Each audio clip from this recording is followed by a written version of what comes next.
Okay, it's another beautiful day right here in the studios of TJ. I am TJ. I am the commander-in-chief. I am the kingpin of this podcast. I salute you and I warmly welcome you to today's exclusive of Boys Kasa editorial. Today on the bill, well, Nigerians have afrobeat.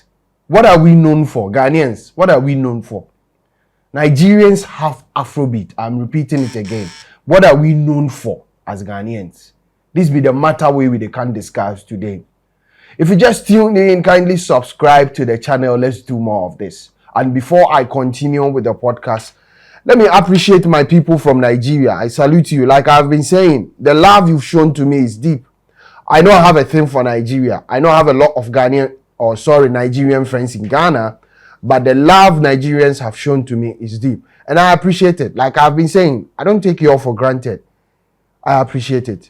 I salute you all. Today I'm going to read comments of my previous podcast right here before I sign out. So like I said, don't forget to subscribe and share your thoughts with us in the comment section. I will read them as we go on with subsequent podcasts. My name is TJ. Why? Let's get to action. All right, so like I said, Nigerians are known for Afrobeat, or Nigerians have Afrobeat. What are we known for? The identity of Ghana music is missing. It's lost. It's in delirium. And if it bust your mind, it worry me. I've been saying this. The identity of Ghana music is missing. Missing in line of action. In no day, we don't have an identity. Ghanaians don't have an identity. I'm a Ghanaian. I'm concerned, right? As of now, let's congratulate Nigerians. I've been saying this. Nigerians are the ish. They have a key switch. They have something. We can tap into it and learn. Nigerians, I think, would have learned from Americans, Nigerians learn from Americans. Trust me on that. Because at a point in time, the American industry was the order of the day. It was a worldwide thing. You get it? And trust me, they sat back and learned. Verbatim, learned thoroughly, internally, externally, before there was a deliberate approach to accumulate something together as a music industry. And it's speaking for them. The Ghana music industry lacks structures. Structures no day. Talk about copyrights. I wish somebody could just Google and find out about Ghana's copyright. The known entity which has been given the mandate to regulate and give our artists copyright and other stuff are GAMRO, which is a union of all Ghana musicians, of all Ghanaian musicians. If I tell you the amount they pay Ghana musicians, it be cocoa money. When I say cocoa, it be porridge money, it be breakfast money. You know, they make sense. So our industry as a whole does not have a structure. It's not structured. You get it? That is another problem. And what are we known for? That is my question for today. What genre can you in that retrospect, box a Ghanaian artist in or within? There is none. Shatawale is doing dancehall reggae. Stonebwoy, dancehall reggae. Samini, dancehall reggae. Sarkodie, hip-hop, rap. Ghanaians are known for one or two genres. Precisely hip life and high life. This is what we are known for. Even if we want to add other elements of genres to it, high life should have 60% of our music line. Hip life should bear 60% of whatever we do. Is it a matter of our sound engineers? Has it got to do with our sound engineers? Afrobeat is the order of the day. And it's working. Another problem too, we say coming together to work at a common goal is our problem. I've been saying this. Now, the order of the day in Ghana are the fan bases. Shatawale's fan base and then Stonebwoy's fan base. So if Stonebwoy makes an attempt to achieve a common goal and fails at it, fans of Shatawale will mock him. Same as that of Stonebwoy.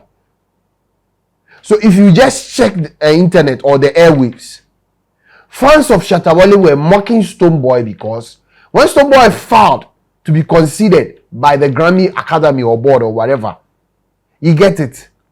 He made an artwork to that effect. Same as Ghanaian gospel musician MOG. When the nominee list of the African music best performance, music performance was out and Stonebwoy was not part, they mocked him. Or should I say they were mocking him. And they had to take Shatta Wale to come and debunk them. Refrain them from actually mocking Stonebwoy. This is how our industry has come to bear. Laying down on the ground. That is how I see it. It there on the ground. Everybody go feel step on them. You know they make sense. The fan bases were made to project artists or images or the image of the artist. All right?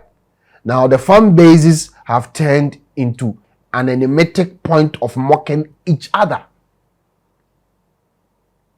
When one feels at achieving a common goal. That is where our music industry is laying at the moment. Is it something we should write home? Is it something to write home about? Nope. So today the question on board is Nigerians have afrobeat. What do we have as Ghanaians? Do we have something we are known for? Do we have a call card that can easily identify us? That is a big no. So until we go back to our roots, we go back to high life music, modernize it or craft it in a different way, we are still joking. Now let me put this in context. Imagine Stonebwoy being a dancehall artist, being paired with a Jamaican dancehall artist. That would be seen as a fake to an original. Dancehall is an origination of Jamaica, originated from Jamaica. And they are the original holders of it. So anybody from any other country that tries dancehall as compared to that of Jamaica is seen as a fake to the original. Sarkodie is a good rapper. Sarkodie is a hip-hop artist, or should I say hip-hop, hip-life artist. Right? I know he raps better than a lot of American artists. True. But is he the original meme of hip-hop rap? When other rappers from America are being considered for Grammy, you think Sarkodie will fall within the originality of the genre? No. That's a big no. You get it? So that's where my problem is. Even if you want to do rap music, if you want to do hip-hop, hip life, fuse it with our local roots, hip life and high life.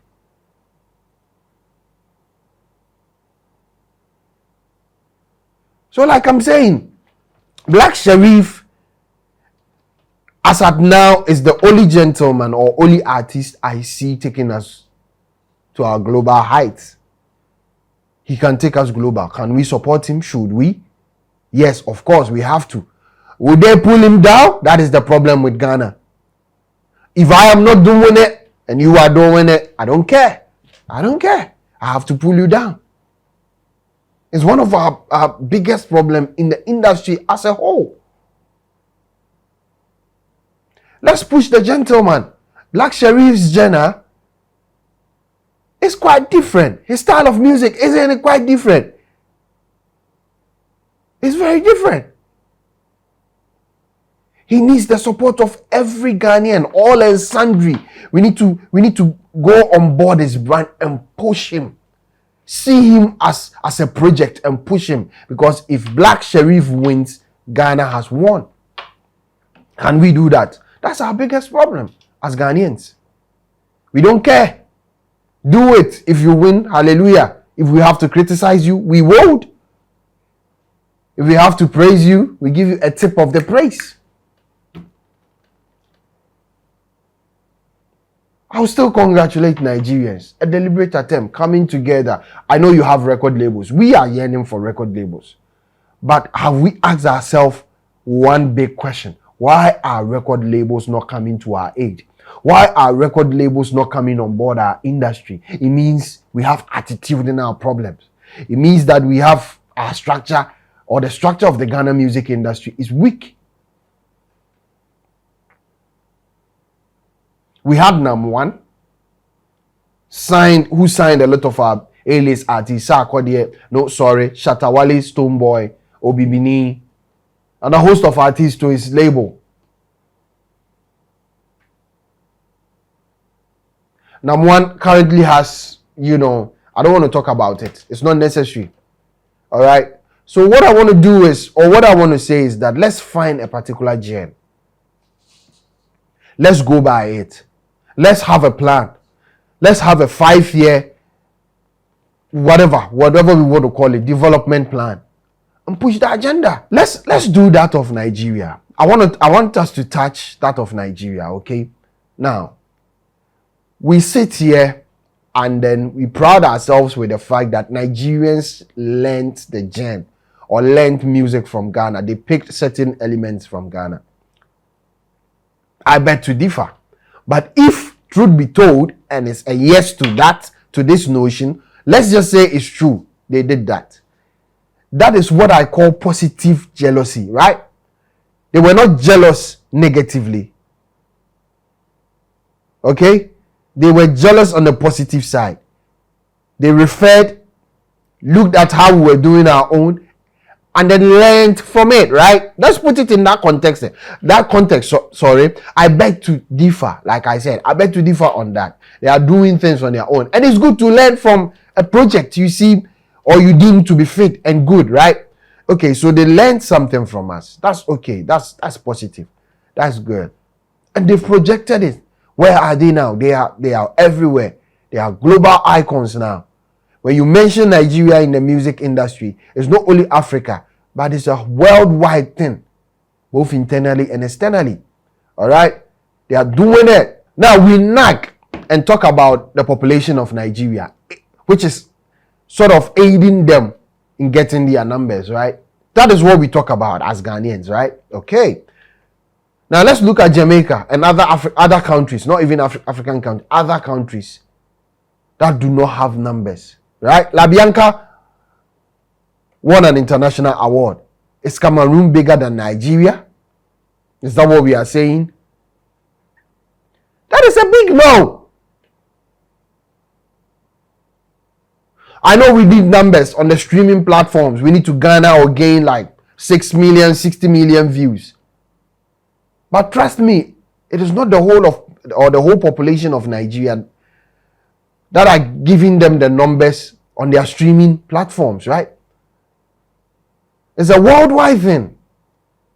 I said this the last time. Michael Blyson, who is a Ghanaian and a Hollywood actor, but you see, he lamented on the fact that in the States, USA, Nigerians are artists that are everywhere. They are icons. They are known by a lot of people in the States. Whereas Ghanaian artists, I don't even want to talk about it. They are pale of their own shadows, right? And this is my problem. Let's find a gem. We have a deliberate attempt. Okay? We find a plan. We learn from Nigerians. We learn from wherever we have to learn. Come together as a unit and then project one common purpose. One common purpose. That's it. That is it. What are we known for? All right. Now, there was this comment within my last podcast, and I feel it makes sense. You get it? It makes sense, but I would want us to touch on that. Like I said, I'm going to read comments today, okay, from my previous podcast. One gentleman mentioned something or commented something sensible, said something sensible under the comment section. And I want to read it today. All right. Okay, so let me start off with Vincent Odo. Ghanaians need to take showbiz as a serious business. The Nigerians don't play when it comes to that. They put in lots of hard work in their craft. I'm not surprised they dominated the African category. What else were you expecting, Shatta Wale or Kwame Eugene? That's quite interesting. All right, so let's move on. This one says, Commander-in-Chief, my advice to Ghana artists is to humble and learn from Nigeria. Let them stop the hatred on Nigeria. The same thing happened to Nollywood when Ghana actors were requesting money from Nigerian actors before they could feature them. Now Nollywood is second to Hollywood. Even Rema and Thames were not nominated. Interesting. Very, very interesting. All right, this is the comment. It came from Jermaine Faro. I've said it before. Ghanaian music need to be authentic. I will nominate hip life as the way forward. Let's stop this copy and paste. Dancehall, drip, and hip hop. This is not a gen. I've said this. It is an originality of another country, and we've copycat it. All right? Can we do it better than them? That's a big no. Even if you copy, let's major on Davido's Amapiano song, unavailable. It's an Amapiano song. The gen is an Amapiano gen, right? He picked it, added a bit of, or a lot of afrobeat elements in it, and it has been nominated at the Grammys. Like I said, you can copycat, all right? But you can't copycat the whole thing. You need to do 40% of the copying and add your own gen 60% to it. A fuse of high life, and then dancehall wouldn't be bad. Had we try it? Yes, that's a big yes. But would they listen to advice? That's another question for another day. All right. So let me read 2 more comments, and then I'll sign out of this podcast. Ghanaians preferring to jam to Nigerian tunes is not at all a Ghanaian thing. So stop blaming your countrymen and your artists. From house parties in London, Atlanta, and Manchester to various venues across the African continent, people start jamming when Nigerian tunes are being played. The simple fact is that the Nigerian songs is what's currently vibing. I believe that this enormous pressure being put on Ghanaian artists is grossly unfair on them. We are not putting pressure on them. This is from, let me mention his name. Spoiled Child. We are not putting pressure on them. Like I've been saying, I'm not putting pressure on any Ghanaian artist. I am actually reminding them of the fact that we have a long way to go. We need to have a deliberate attempt to work at a common goal. This is not pressure. We want them to do the right thing. Just like football, when a team is not performing, we have to criticize them constructively for them to be on their toes. That's exactly what we are doing. All right? Okay, so let me read the final comment from Afromobi from Nigeria. Ghanaian artists want to skip the process of dissertation and thesis and immediately become a professor. They should follow the process. 1. First, push their song starting with East Africa. Kenya is the doorway to Africa. 2. Collaborations with artists from East Africa and South Africa. Carry out media tours in these countries and incentivize the DJs in those countries to play their songs. I could go on and on, but then I have a fee. So my point is, it's a lot of work and it's not automatic. When Flavor dropped his song, Ashawo Remix, I was in Kenya then and witnessed as my fellow Nigerians were busy adding that song to public transport and club DJ mixes, and it blew across East Africa. Same formula for Olamide's biggest hit in Africa, Motigbana. This is from my brother Afromobi. So like I said, I was actually going to read comments today. I said it before I started, and indeed I have read it. People have shared their opinions. It is up to us, like I've been saying. I am nobody. You can decide not to listen to me. But I contribute a quota to the industry, and that is my gumption. Whether they would adhere or listen to it is up to them. We can all share our opinion. Everybody is entitled to his opinion. I've done mine. I've shared mine. It is up to them to pay heed to it and carry on with it. Like I said, we need to have a plan. We don't have a call card we are known for. We don't have it. I said, no, we don't have anything we are known for. We are actually doing people's gen. And we are seen as fake copies to that. They are the original copies of it. Okay? So let's find a gen. Until then, leave Nigerians alone. I've been saying this. Afrobeat is the order of the day. Afrobeat. I don't want to go on. I'm beginning to feel bored with this topic. And this is the last time I'm going to address this. I'm going to talk about this. All right? I've shared my opinion. I'm entitled to mine as a Ghanaian. All right? But like I said, I have a thing for Niger. I salute Nigerians. As a child growing up, during my youthful days, I had a lot of Nigerian guys. And I salute the fact that, you know, your creativity and craft and then that common thing are coming together to working at a common goal is what I love about Nigerians. I know Nigerians have their flaws. I know Nigerians have their issues. Yes, which is relative to every other human being, all right? But coming together to working at a common goal is what it's something I like about them. And I salute you. I've been saying this. Like, okay, so let me break this podcast to an end. Enough of the bluffing and blabbing, all right? We'll do this, more of this another time. Watch out for more contents this week, this month, this year on this platform, on this YouTube podcast platform, right? My name has always been TJY. Don't forget to subscribe. Subscribe to the channel. Hit the notification button. Let's do more of it. I'm about to sign out. But before I do that, shout outs to my Nigerian people. Shout out to everybody watching me from the African continent. I salute you. The name is TJY. I am the Commander-in-Chief. See you sometime. See you another time on this podcast. I salute.